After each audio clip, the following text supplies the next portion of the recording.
trancaría. Economía, negocios y actualidad de marketing. Circuito Éxitos. Sí, le comentábamos cuando estábamos ya iniciando nuestro programa hoy que íbamos a conversar con el abogado de Derechos Humanos e Inmigración, Julio Enríquez, y justamente de lo que se sabe hasta el momento de la reactivación de la deportación de los migrantes en Estados Unidos. Así que ya lo tenemos en línea y bueno, queremos que nos explique. El gobierno de los Estados Unidos ha anunciado que, bueno, que va a comenzar a repatriar directamente a migrantes venezolanos que crucen su frontera sur de manera irregular y no establezcan una base legal para permanecer en su territorio. Ya tenemos al abogado en línea telefónica, doctor Julio Enríquez. Buenas tardes, bienvenido. Hola, buenas tardes, gracias por la invitación.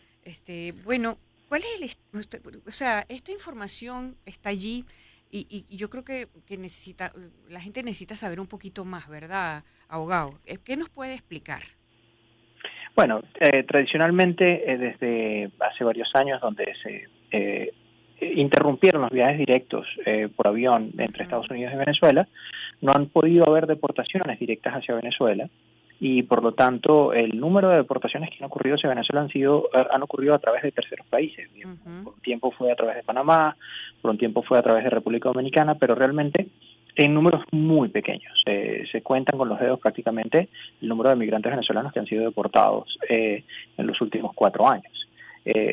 Sin embargo, recientemente anunciaron que Venezuela queda nuevamente una redesignación para proteger a los migrantes venezolanos acá con una protección temporal y por otro lado, posterior a eso, muy poco tiempo después de indicar que los venezolanos que hayan entrado antes del 31 de julio van a estar protegidos, indican que los que entren posterior a esta fecha, si no tienen un elemento para demostrar que corren peligro a la hora de regresar a Venezuela, serán deportados directamente a Venezuela. Es decir, que van a reanudar vuelos directos de Estados Unidos hacia Venezuela. Pero solo para eso. Directamente para deportaciones, exactamente. Solo para eso.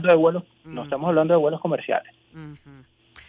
Y aún así, con este anuncio se conoce de gente que está intentando cruzar el Darién o seguir adelante con sus planes, porque yo he escuchado y he leído. Es correcto. Ajá. No solamente esto, sino que lo estamos viendo en los números en la frontera, el número de venezolanos que se han presentado en septiembre y en lo que va de octubre, pues son números astronómicos, son números muy elevados, siendo la nacionalidad con mayores personas presentándose en la frontera, los venezolanos, en los últimos meses. Y pues realmente el objetivo central de este anuncio es disuadir a los venezolanos para que sigan viniendo por la frontera.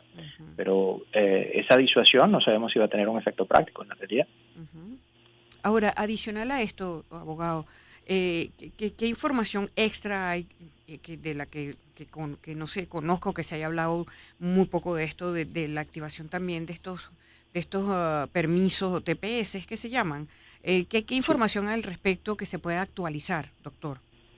Bueno, con relación al TPS, ya las personas que entraron antes del 31 de julio a los Estados Unidos son elegibles para solicitar su petición de protección y van a poder pedir también un permiso de trabajo. Muchas de estas personas entraron por la frontera previo a esa fecha y están en procesos de deportación y esto va a otorgarles una protección, va a protegerlos de ser deportados, va a permitirles establecer un estatus legal, aunque sea temporal, en los Estados Unidos y un permiso de trabajo. Sin embargo, para las personas que entraron posterior a esta fecha, esa protección no opera. Claro, y sí podrían ser deportados, precisamente, por ejemplo, correcto. Si llegan a entrar. Ahora, y esto es una cuestión que nos genera muchísima incertidumbre, porque existe un acuerdo similar entre Cuba y los Estados Unidos para deportar cubanos hacia Cuba, pero en la práctica vemos que el número de cubanos que son deportados mensualmente es un número muy pequeño. A pesar de este acuerdo, los vuelos donde Cuba acuerda recibir a personas deportadas es bastante bajo y no sabemos cómo operar hacia Venezuela. Claro. Es decir, a lo mejor se produce de forma similar, ¿no? No sé. Es posible. Con Haití también hay un programa similar y estamos viendo que en el mes de agosto hubo 27,000 haitianos deportados hacia Haití. Es un número astronómico. Mientras que con Cuba los números no pasan de un par de cientos. ¿Cómo va a ser con Venezuela? Si va a ser como Haití, y hablamos de miles de personas deportadas mensualmente, o como Cuba, donde solamente algunos grupos de personas muy pequeños va a ser deportados. No lo sabemos, esto está por verse. Pero también sabemos que el acuerdo se llega en el marco de negociaciones adicionales entre el gobierno de Estados Unidos y el gobierno de Maduro. Bueno, de hecho se habla de esto en estos días, la noticia está allí, que se está produciendo conversaciones y reuniones. Es correcto. Y no sabemos qué otras cosas hay alrededor de este acuerdo. Este es uno de los elementos del acuerdo que Venezuela va a permitir vuelos directos a Estados Unidos con deportaciones, pero no sabemos qué otro elemento hay allí en el marco de este acuerdo. Claro. O sea, hasta ahora lo que se conoce es esto que nos ha comentado y bueno, y sencillamente habrá que esperar si hay alguna otra cosa, Es correcto. otra noticia pero claro, estos son temas muy sensibles, definitivamente. Esto es muy sensible para todos los que están aquí, porque todavía hay gente que se está yendo, Julio. O sea, aquí hay gente todavía que está pensando en irse. Es correcto. Y todavía estamos viendo los números de personas que van cruzando por el Darién y el número de venezolanos que van cruzando por el Darién siendo muy elevado. 63.9% de los que han cruzado son venezolanos. Es correcto. Y bueno, esto lo dijo una funcionaria de Panamá, que ese es el flujo, y bueno, vamos a estar atentos. Gracias, Julio, de verdad, por explicarnos y mantener a la audiencia informada. Buenas tardes, un abrazo, buenas tardes. Gracias. El doctor Julio Enríquez, abogado de Derechos Humanos e Inmigración, hablamos de lo que se sabe de esta reactivación de la deportación de migrantes de los Estados Unidos. Vamos nosotros a hacer